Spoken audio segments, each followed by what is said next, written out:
മറ്റൊരു വാർത്തയിലേക്ക്. കത്ത് വിവാദത്തിൽ പാർട്ടി വ്യക്തത വരുത്തുമെന്ന മന്ത്രി വി ശിവൻകുട്ടി. അടിസ്ഥാനരഹിതമായ ആക്ഷേപങ്ങൾ കൊണ്ട് CPM-നെ തകർക്കാനാകില്ല. പക്ഷാപാതപരമായ CPM വിരോധമാണിത്. PBയെ സംബന്ധിച്ച വിഷയത്തിൽ കൂടുതൽ പ്രതികരണങ്ങൾ നൽകുന്നില്ല. പാർട്ടിക്ക് പുറത്തും അകത്തും ചർച്ച ചെയ്യേണ്ട വിഷയങ്ങൾ ഉണ്ടല്ലോ എന്നും ശിവൻകുട്ടി. പാർട്ടി തീർച്ചയായിട്ടും അതിന് ക്ലാരിറ്റി വരുത്തുന്ന കാര്യത്തിൽ തർക്കമില്ല.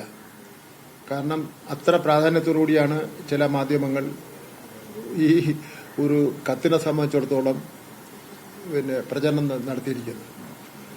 ഇത് തെരഞ്ഞെടുപ്പിന് മുന്നിൽ കാണുന്ന ഒരു പ്രചരണമായിട്ട് മാത്രമേ ഞങ്ങൾ അതിനെ കാണുന്നു. പാർട്ടിക്കകത്ത് ചർച്ച ചെയ്യുന്ന കാര്യമുണ്ട്, പാർട്ടിക്കകത്ത് പുറത്ത് ചർച്ച ചെയ്യുന്ന കാര്യമുണ്ട്. അങ്ങനെ പല നടപടികളും പാർട്ടിക്കകത്ത് ഉണ്ടല്ലോ. ഇതിനെ സംബന്ധിച്ചിടത്തോളം ആധികാരികമായിട്ടുള്ള കാര്യങ്ങൾ പാർട്ടി സെക്രട്ടറി പറയേണ്ട ബന്ധപ്പെട്ടവരും പറയും. ഇത്തരം അടിസ്ഥാനരഹിതമായിട്ടുള്ള ആക്ഷേപങ്ങൾ കൊണ്ടൊന്നും CPM-നെയും CPM-ന്റെ നേതാക്കന്മാരെയും തകർക്കുന്നതിന് വേണ്ടി കഴിയില്ല എന്നുള്ളതാണ്. പിണറായി വിജയനെതിരായിട്ടുള്ള ആക്ഷേപം ഉന്നയിക്കപ്പെട്ടത് പിണറായി വിജയനെ ക്ഷീണപ്പെടുത്തിയാൽ പാർട്ടിയും ക്ഷീണപ്പെടും. അതിലെ ഗോവിന്ദമാഷിനെ ക്ഷീണപ്പെടുത്തിയാൽ പാർട്ടിയും ക്ഷീണപ്പെടും. ഇതാണ് ഈ ആക്ഷേപം കൊണ്ടുവരുന്നവരെ സംബന്ധിച്ചിടത്തോളം. ഈ ആക്ഷേപം കൊണ്ടുവരുന്ന ഈ ചില മാധ്യമങ്ങൾ തന്നെ കോൺഗ്രസിന്റെയും BJP-യുടെയും കാര്യത്തിൽ ഈ നിലപാട് സ്വീകരിക്കാത്തതാ. അപ്പൊ അത് പക്ഷപാതപരമായി ഒരു CPM വിരോധം മാത്രമാണ്.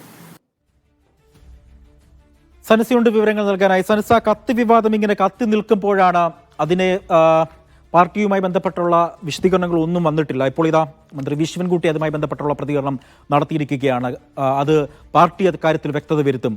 CPM-നോടുള്ള ഒരു വിരോധം മൂലമാണ് ഇത്തരത്തിലുള്ള വാർത്തകൾ മാധ്യമങ്ങൾ പടച്ചുവിടുന്നത് എന്നടക്കമുള്ള പ്രതിരോധ മാർഗമാണ് ഇപ്പോൾ അദ്ദേഹം നടത്തിയിരിക്കുന്നത്. എന്താണ് അദ്ദേഹം കൂടുതലായി പറഞ്ഞത്?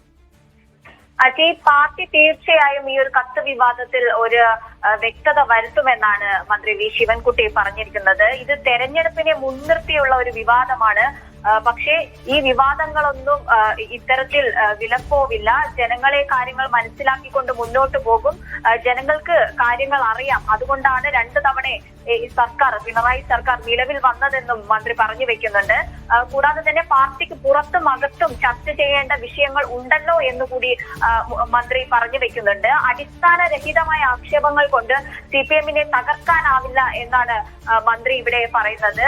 പക്ഷപാതപരമായിട്ട് CPM-നെതിരെ ഉള്ള വിരോധം കൊണ്ടാണ് ഇത്തരത്തിലുള്ള വിവാദങ്ങൾ ഏറ്റെടുക്കപ്പെടുന്നതെന്നും മന്ത്രി പറഞ്ഞു വെക്കുന്നുണ്ട്. ജനങ്ങൾക്ക് വിശ്വാസമുള്ളത് കൊണ്ടാണ് ഈ സർക്കാർ മുന്നോട്ട് പോകുന്നതെന്ന് പറയുന്നു. പക്ഷെ ഇതിൽ പ്രധാനപ്പെട്ട ഒരു കാര്യം എന്താണെന്ന് വെച്ചാൽ PBയിൽ നിന്ന്, പോളിറ്റ് ബ്യൂറോയിൽ നിന്ന് എത്തരത്തിലാണ് ഈ ഒരു കത്ത് ചോർന്നത് എന്നതാണ് ഇതിലെ പ്രധാനപ്പെട്ട ഒരു കാര്യം. അതിൽ PBയെ സംബന്ധിച്ച വിഷയങ്ങളിൽ കൂടുതൽ പ്രതികരണങ്ങൾ നൽകുന്നില്ല. അവിടെ ഈ ഒരു ആശയക്കുഴപ്പത്തിലേക്ക് ഈ ഒരു വിവാദം നീങ്ങുകയാണ്.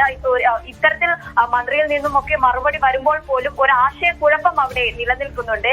എങ്ങനെയാണ് PBയിൽ നിന്ന് ഈ കത്ത് ചോർന്നത് എന്നതിൽ CPM നേതാക്കളും അടക്കം വലിയ രീതിയിലുള്ള ഒരു ആശയക്കുഴപ്പത്തിലാണ്. എങ്ങനെ ഈ വിവാദത്തെ കൈകാര്യം ചെയ്യും എന്നതിൽ വലിയ തരത്തിലുള്ള ഒരു ആശയക്കുഴപ്പമുണ്ട് എന്നത് ഇത്തരം പ്രതികരണങ്ങളിൽ നിന്ന് മനസ്സിലാക്കാൻ കഴിയും. അജി, സനസ, മറ്റൊന്ന്, MV ഗോവിന്ദൻ അടക്കം ഈ വിഷയത്തിൽ ഇതുവരെയും പ്രതികരണം നടത്തിയിട്ടില്ല. ഇപ്പോൾ CPM-നെ സംബന്ധിച്ചിടത്തോളം CPM-ന്റെ തന്നെ മുതിർന്ന നേതാവ്, മന്ത്രി കൂടിയായ ശിവൻകുട്ടി മാത്രമാണ് ഇക്കാര്യത്തിൽ ഒരു പ്രതികരണം നടത്തിയത്. അത് പൂർണ്ണമായും പാർട്ടിയെ സംരക്ഷിക്കുന്ന തരത്തിലുള്ള കൊണ്ടാണ്. അതായത് അദ്ദേഹം പറയുന്ന പ്രധാനമായ കാര്യം ആക്ഷേപങ്ങൾ കൊണ്ട് പാർട്ടിയെ തകർക്കാനാകില്ല എന്നാണ് അദ്ദേഹം പറയുന്നത്. അപ്പോഴും ഇവിടെ കത്ത് നൽകിയത് ഒരു കോടതിയിലിരിക്കുന്ന ഒരു രേഖയാണ്. അപ്പോൾ അതിനെ ഇത് ആരോപണങ്ങളാണ്, ആക്ഷേപമാണെന്നൊന്നും തള്ളിക്കളയാൻ കഴിയുകയില്ല. അപ്പോൾ ഇതുമായി ബന്ധപ്പെട്ടുള്ള കൂടുതൽ പ്രതികരണങ്ങൾ ഇന്ന് വരാൻ സാധ്യതയുണ്ടോ?